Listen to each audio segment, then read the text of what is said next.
Handa ng mga bago at mga nagbabalik na senador para sa impeachment trial ni Vice President Sara Duterte. At kanina nga ay nagkaroon ng orientation ang mga ito para sa gaganaping trial. Live mula sa Senado, nangunguna sa balita si News 5 Senate Correspondent Mean Los Baños. Mean, ano ang ginawa ng mga senador? Yes, Jiggy, tumungo nga dito sa Senado kainang umaga hanggang tanghali yung mga incoming senators for the 20th Congress para yan sa orientation at sa isang photoshoot na dito ilalagay sa aking bandang likuran yung tinatawag na legacy wall. Kabilang sa mga tumungo dito sa Senado, sila incoming senators Tito Soto, Ping Lacson, Kiko Pangilinan, Rodante Marcoleta, Camille Villar at si Erwin Tulfo. Si Senator Tulfo, dumalo na rin sa orientation kasama yung kanyang staff at anya ay naghahanda siya para sa impeachment trial ni Vice President Sara Duterte. Para kasi kay Senator Tulfo, dapat daw talagang dinggin yan pagpasok ng 20th Congress para mailatag lahat ng ebidensya at mawala na rin yung agam-agam ng taong bayan. Narito ang bahagi ng pahayag ni Senator Tulfo. Pakinggan natin, Jiggy.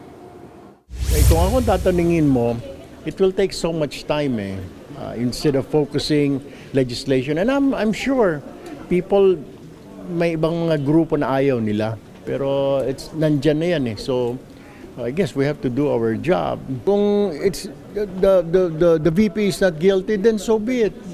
Pero kung the evidence will really didiin siya doon, then you don't have a choice. At mayan maugong na posible maging Senate President si Senator Tito Soto. Ano ang sabi niya tungkol sa impeachment trial ng Vice Presidente? Nakausap din kanina si dating Senate President at babalik na Senador Tito Soto dito nga sa after photo shoot niya dito sa Senado at aminado siya ongoing pa din daw o kasalukuyang nangyayari pa rin talaga yung gawan sa mga senador. Pero pagilinaw niya, hindi siya yung nanliligaw, hindi siya yung kumakausap sa mga senador, hindi niya raw estilo yan. Gayunpaman, handang-handa na rin daw si Senator Tito Soto sa paglilitis kay Vice President Sara Duterte, siya man ang mahirang na Senate President o hindi. Narito ang bahagi ng pahayag ni Senator Tito Soto. Pakinggan natin. Basta sa akin, I'm always ready. Aside from the fact that I've had a mastery of rules and procedures of the Senate, also the rules of court and the impeachment rules. I crafted it and I presented it to the body and we approved it.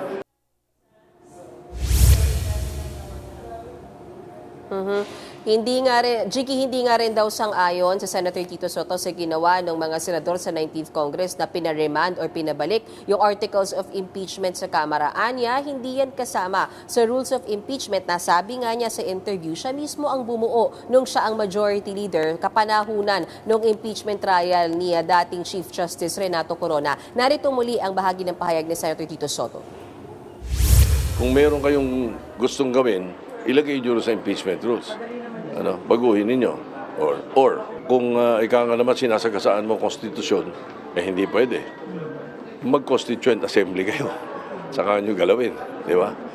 So, ang punto namin doon, nung tinatanong ako ng media about it, sinasabi ko, ang isang impeachment judge, hindi pwedeng mag-motion sa sarili niya.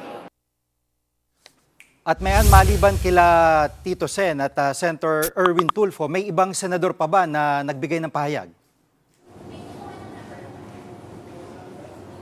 Natanong din natin si Senator Kiko Pangilinan tungkol dyan sa paparating na impeachment trial kay VP Sara Duterte. At para sa kanya, dapat yan litisin ng 20th Congress kung saan miyembro nga sila. Dahil para sa kanya, tungkulin daw talaga trabaho ng Senado na dinggin ang impeachment case ng kahit sinong na-impeach na official ng gobyerno at magdesisyon kaugnay niya. Narito naman ang bahagi ng pahayag ni Senator Kiko Pangilinan.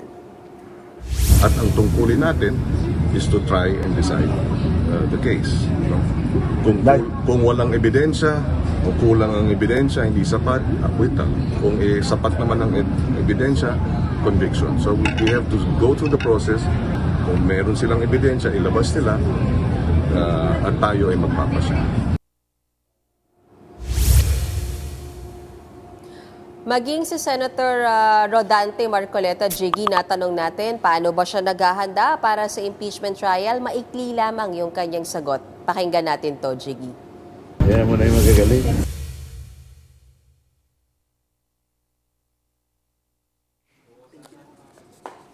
Yan pong ulat ni Mean Los Baños live mula sa Senado.